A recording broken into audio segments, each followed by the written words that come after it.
Nongera okulamusaako gwe wenna mpuliriza wano ku Uganda at large.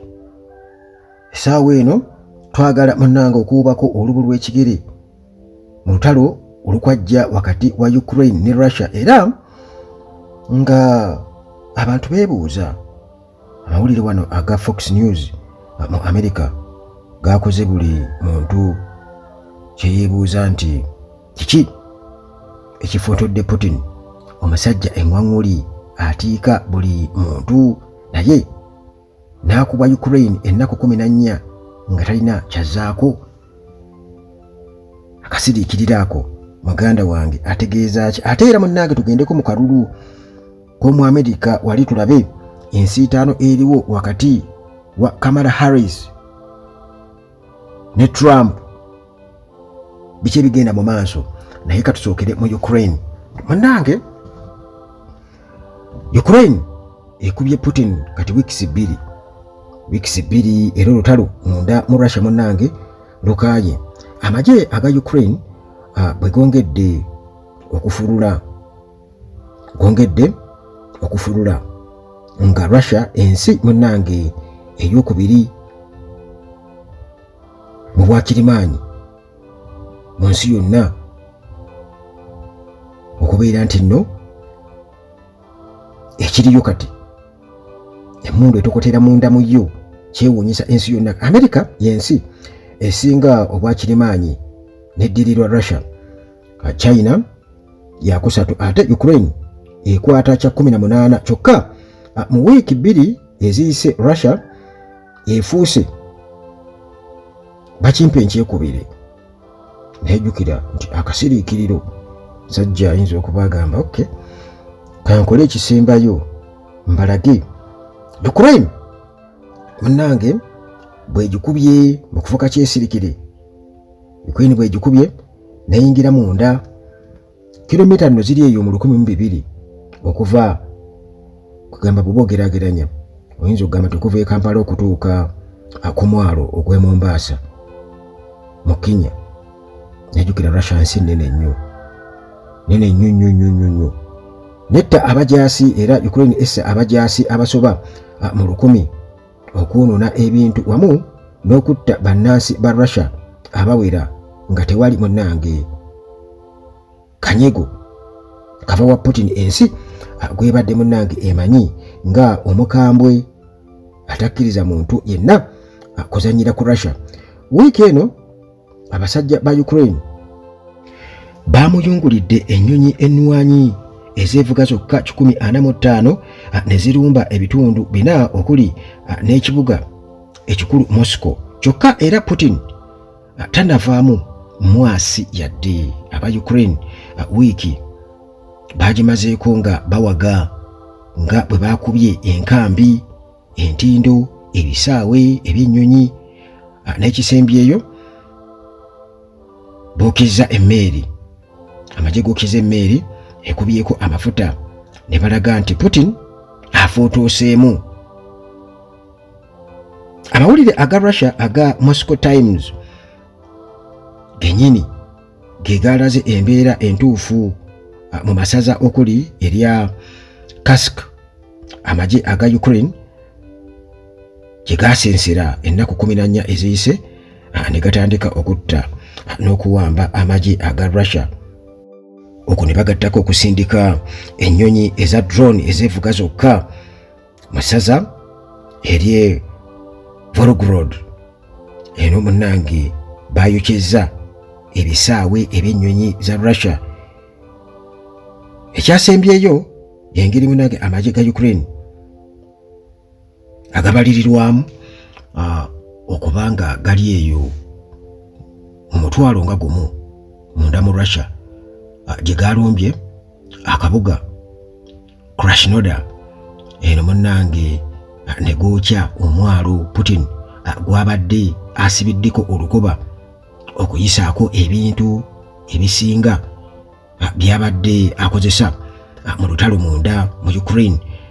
Ekyasinze okutabula Vladimir Putin kwe kumwokyera emmeeri empya ate nga munnange ya bbeeyi ebadde etambuza amafuta okugajja mu nzizi ez'amaanyi okugatuusa mu ssaza erya Kursk okumpi n'ensalo eya Ukraine we gava okuyingizibwa munda mu Ukraine okugabirira amagye ge. Emmeeri eno eyitibwa Railway Ferry kubanga munnange etambulira ne ku ggaali y'omukka ne ku nnyanja.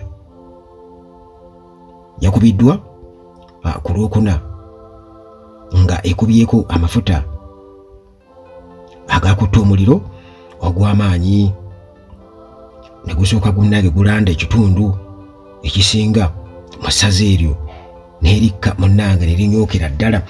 Emmeeri yabadde ku mwalo ogwa Port Kavkaz ogumu ku gisinga obunene mu Russia n'okuyisibwako ebyamaguzi nga bigenda mu mawanga amalala okuli n'ekitundu ekya Crimea ekyawambibwa Russia ku Ukraine mu 2014. Amagye aga Russia agabadde gattunka n'okuzikiza omuliro gategeezezza nti abantu 17 be babadde bakaggyibwa mu mmeeri eno eyabadde ebbira empola ate omulala omu eyabadde talabikako bwe yazibidde olunaku olwokutaano ng'emmeeri emaze okubeera nga ebbira kyokka nga ye talabikako. Gavana wa Volgograd Andrei Bacharov yategeezezza nga munnange ekibasuseeko kubanga drone za Ukraine zitumbiira ne zikasuka omuliro era ekisaawe kyezasembyeyo okukuba ekiri mu kabuga Maronovka ekyesudde kilomita nga 3 okuva ku nsalo eya Russia ne Ukraine kyalaze amaanyi bwe gabasuseeko.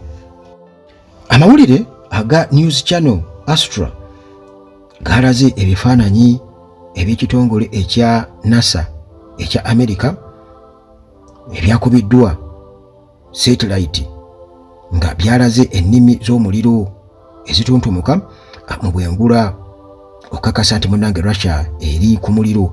Awooka bayokeddewo ennyonyi endala ez'omutawaana 14 okuli ekika ekya Su-24 ne Su-34 bomber aircrafts. Amawulire aga Fox News mu America gakoze buli muntu kye yeebuuza nti kiki ekifotodde Putin omusajja engwaŋŋuli atiika buli muntu naye n'akuba Ukraine ennaku 14 nga talina munnange kyazzaako. Basoose kulaga bwe yanyooma amagye ga Ukraine agalumba Russia nga alaga nti munnange tegalina maanyi wadde ekinene kyamu kiganaakosa eggwanga lye.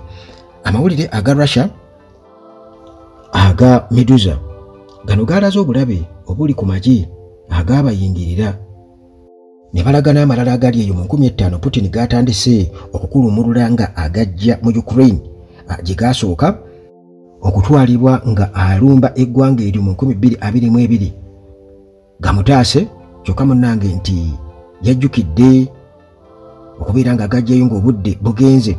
Ekizibu Putin kyalina ge magye amatono gaalina okusobola okwetaakuluzaako amagye agamulumba ate nga agasinga yagasindika mu Ukraine gye gali mu by'okwegezaako okuwamba amasaza okuli erya Luhansk ne Donetsk gayita ag'eggwanga lye erya Russia. Emmundu nazo zimukendeddeko nnyo kubanga munnange yatwala nnyingi mu Ukraine ate ne bazikubirayo ekyamuleetedde okuddukirako mu mawanga ag'omulirwano naddala Chechnya bamwongere ku magye n'ebyokulwanyisa. Ukraine essaawa eno yakawamba obunene bwa kilomita ezisukka mu 1,050 munda mu ggwanga lino erya Russia okuli n'ekibuga Sudzha kye yamala edda okweddiza okusinziira ku muduumizi w'eggye erya Ukraine Alexander Skey.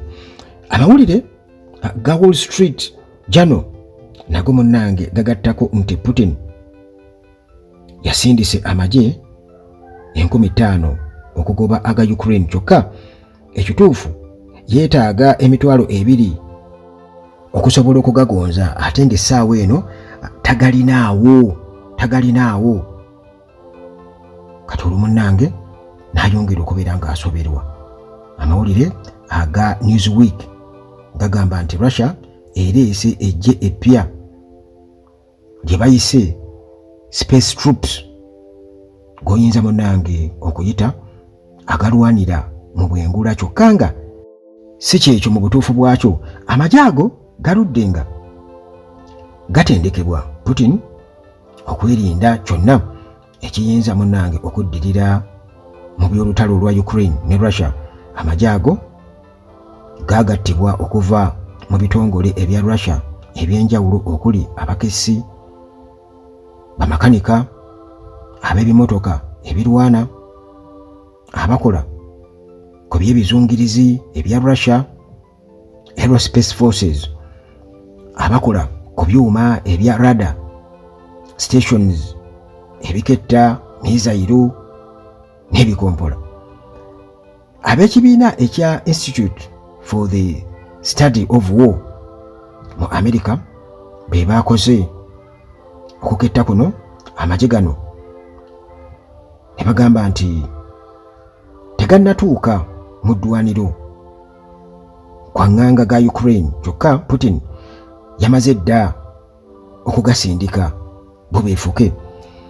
Eyo nga tuvuddeyo munnange mu ggwanga eri America, tuli Chicago, America. Omukazi Harris Kamala, omuyindi muddugavu alaze amaanyi amayitirivu nga bamukakasa okwesimba ku bwa pulezidenti bwa America. Abawagizi ba naggaga Donald Trump munnange ne bongera okunnyogoga. Amaanyi Kamala galaze keeyolekedde mu buwagizi bwayongedde okufuna mu kalulu akagenda munnange okukubwa ka Novemba 5, 2024. Ebikonge eby'amaanyi mu byobufuzi bya America omwabadde Barack Obama, Bill Clinton n'abalala byebawadde speech ezakunkumudde n'ennyenje ne Kamala mu kwogera n'amala eggobe mu kibya n'aleka nga Abamerika bamunyenyeza mutwe nti ddala entebe munnange esinga obunene mu nsi yonna agisobola. Bino byonna munnange byabadde mu ttabamiruka bw'ekibiina ekyaba Democrats eyakomekkerezeddwa mu kibuga Chicago mu ssaza ery'e Illinois. Era munnange Kamala bw'atyo bwe yakakasiddwa n'omumyuka we Timothy James Walz ku tikiti eya Democrats. Amaanyi ga Kamala galese enkambi ya naggaga Trump nga ennyogoze, nga n'ekyasinze munnange okubamalamu amaanyi ne mukama waabwe Trump okulabika nga obubaka bwawa abalunzi ba America bamuweddeko. Essaawa eno avuma buvumi na kumukola gagambo. Kamala nga asinziira mu ttabamiruka yasuubiza okukola bannansi ba America bonna kye bamusuubiramu mu njogera ennyangu ti agenda kubakolera nga bannansi ba America bonna. Obwatuukidde ku wiikendi eno gye tukubye emabega, Kamala munnange ayongedde okulebya Trump n'ebitundu 49.47 ku buli 100. Abakugu mu by'okulonda okuli omukutu ogwa CBS News okukosa YouGov n'emirala baalaze nti Kamala yeeyongedde obuwagizi nga aba Democrats ebitundu 47 ku buli 100 bamuwagira, ate nga aba Republicans abawagira Trump basse okuva ku bitundu 9 okudda ku 88 ku 100. ago munnange getusobodde okufunirayo mugeebo naayira ate tusinkane mu mboozi zaffe endala wano ku Uganda at Large akuume.